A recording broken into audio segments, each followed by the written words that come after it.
Support for this podcast comes from the law firm of Davis Malm. Whether you're a developer, property owner, manager, or commercial tenant, their real estate attorneys know the lay of the land, not just the law. Learn more at davismalm.com.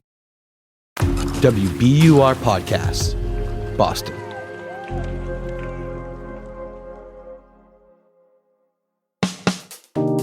I'm Daryl C. Murphy, and you're listening to The Comment.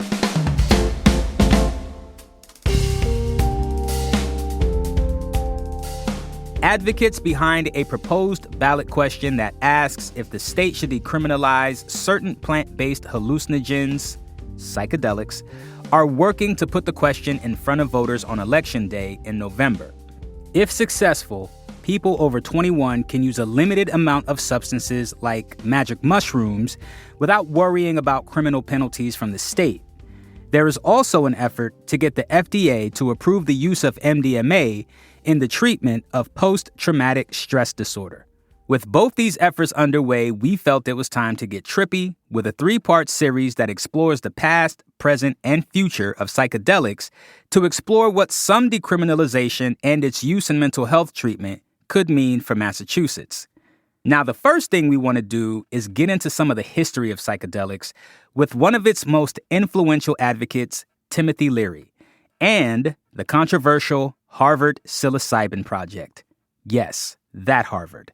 So for this discussion, we have Andrew Green Hannon. He is an adjunct lecturer at Emerson College, and he holds a Ph.D. from Yale University's American Studies program. His research focuses on the American counterculture and the New Left, and he is a local expert on psychedelics. Andrew, thank you so much for being here. Thank you so much for having me. It's always a pleasure to talk about psychedelics. Andrew, let's jump in. Tell us, who was Timothy Leary and what was the Harvard Psilocybin Project? Timothy Leary, when he came to the Boston area, was a moderately successful adjunct lecturer, and he joined the Harvard Psychology Department to follow experiments in behaviorism, to build on tools and assessments that he had been working on in California. By the time he left Harvard, he had become internationally infamous as an advocate for the use and enjoyment of psychedelics, including psilocybin, but also LSD, most known for his association as an advocate for lysergic acid diethylamide. His first year there, he takes over teaching a class that is supposed to survey an average American family. They take the tools of assessment from assessing incoming prisoners at Concord MCI for mental illness or at McLean Hospital, again, for forms of mental illness, and they decide to use these tools as a profile of an average American family. The family finds the process of being profiled by the behaviorists of Harvard to be a profoundly traumatizing situation. And the father of the family, who is my grandfather, comes to Leary and says, "What are you doing to my family? You are just upsetting my children and traumatizing my wife." And Leary says, "You are absolutely right. Psychology and the social games that we are playing, the social role of authority that I take over, there is no other way for this to take place other than to be traumatizing to you. I can't keep doing the work that I have been doing. I cannot study behavior anymore. I need to study consciousness." And around this time, a friend of his gives him a Life magazine that's a couple years old and has profiles of Mexican traditional uses of psilocybin and what we call magic mushrooms. And Leary has this crisis of intellectual confidence of like, I have been doing the wrong thing with the last 20 years of my professional life. I have to abandon behaviorism and study how to change your mind. So he goes to Mexico and he is eating psilocybin by August of 1960 and comes back the following semester. By September, he is saying, we really need to be studying these. He is telling his friend and mentor, Richard Alpert, who is a full professor at Harvard, we need to be changing what we are studying. This gives us tremendous insight into the foundations of consciousness. Understood. And that's the Harvard Psilocybin Project. That's the Harvard Psilocybin Project. Got it. And when Richard Nixon was president, he called Leary the most dangerous man in America. Talk to us about how that translated into the criminalization of psychedelics. Absolutely. To go from the kinds of psychological studies that the Harvard psilocybin project are doing, of the Marsh Chapel example, where they are giving psilocybin to divinity school students in BU's Marsh Chapel on Good Friday to see if they have a religious experience. They do. Everybody dosed has a mystical experience. And to give to prisoners at Concord MCI to see if that has an effect on their recidivism. Those are sort of scientific experiments within the guise of Harvard Psychology Department, and those are taking place in the early 60s. And by the end of the decade, Richard Nixon is calling Timothy Leary the most dangerous man in America. And it appears we now know that some of that and the criminalization of LSD is out of pure political utilitarian moves by the Nixon administration. Tapes of John Ehrlichman admitting to this came out a few years ago, attempting to fuse the new left, white radicals, black power, and drugs into one thing that they can tilt the drug apparatus on. And that prohibition of psychedelics really comes out of attacks on left political movements and on civil rights rather than any kind of demonstrable social historical harm.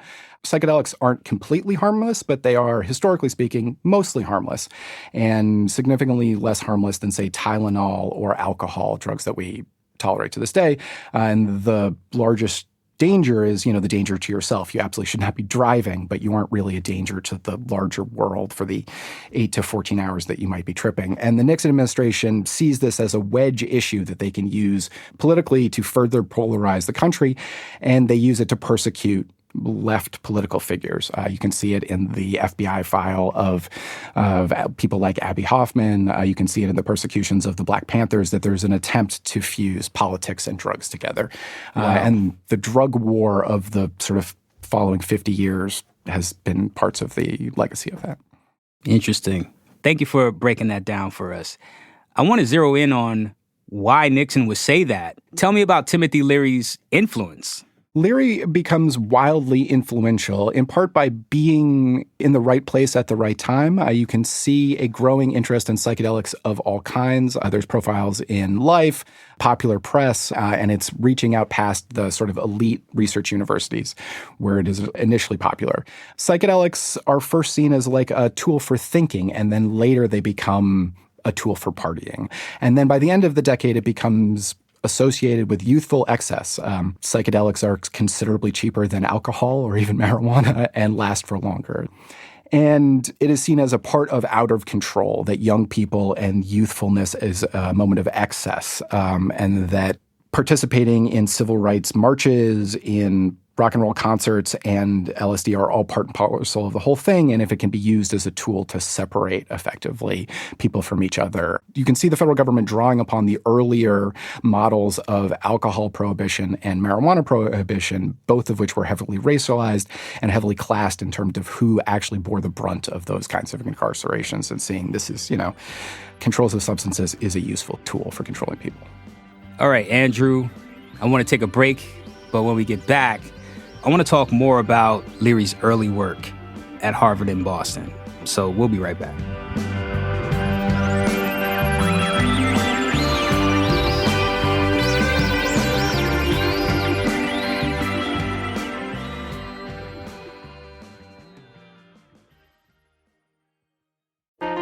Politics has never been stranger or more online, which is why the politics team at Wired is making a new show, Wired Politics Lab.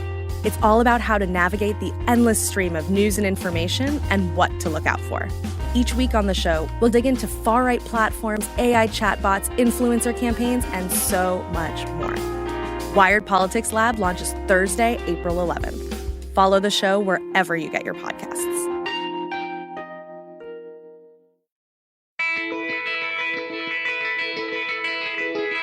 And we're back with local expert on psychedelics, Andrew Green Hannon. All right, Andrew, we're talking about the past of psychedelics through the work of Timothy Leary. With all that said, I want to bring it back here to the local.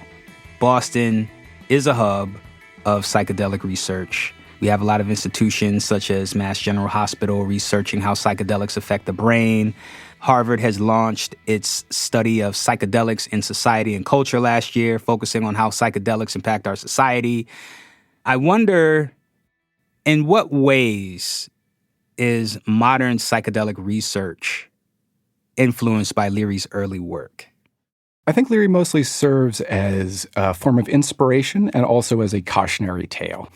The early work on psychedelics that the Harvard psilocybin project was doing is scientifically legitimate and academically worthwhile. And then it kind of escaped from the official studies, and Richard Alpert Ramdas began just sharing it with other people, including undergraduates. And I think ethically we can all decide that drugging students who are underage is ethically not good. Not good. No, not good. So that is no longer done. It has taken a long time for, following those studies and the ethical blowback and then the criminalization for people to be able to study things again. And there has been a lot of sort of rebuilding.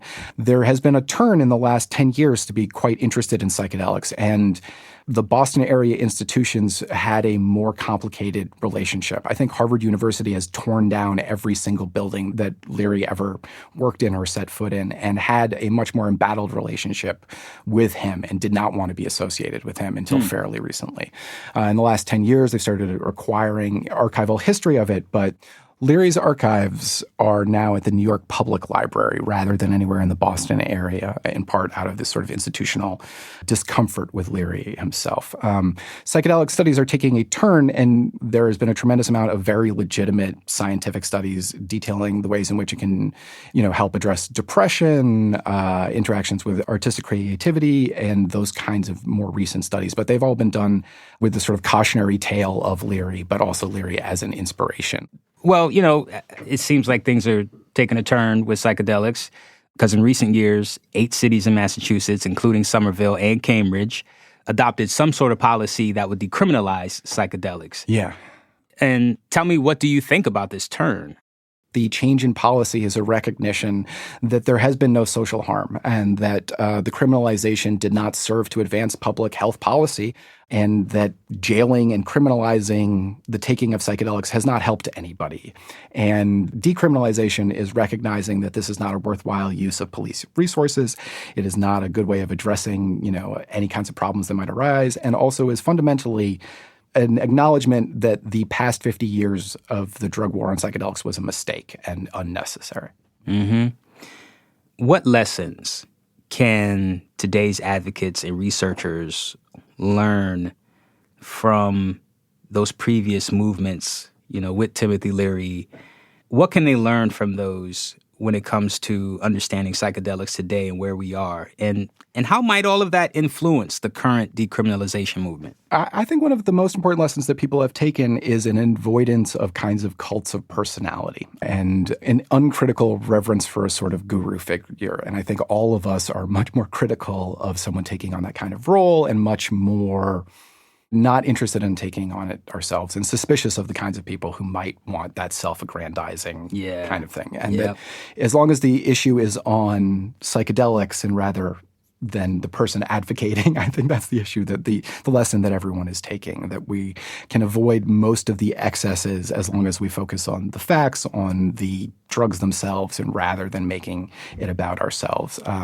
Leary loved his role as high priest of LSD. He just took to it in this fantastic way. It was much more satisfying to him than being an unsuccessful adjunct lecturer ever was. And I think that's maybe one of the biggest lessons is avoiding cults of personalities. Understood.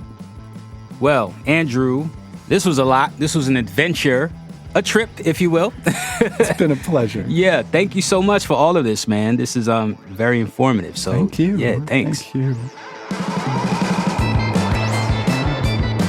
That's adjunct lecturer at Emerson College and local expert on psychedelics, Andrew Green Hannon. And that's our show for today. Thank you so much for listening to The Common. Let us know if you have any thoughts on psychedelics or experiences. Whatever you want to share, hit us up on Instagram at WBURTheCommon or send us an email at thecommon@wbur.org. I'm Daryl C. Murphy, and I will talk to you tomorrow.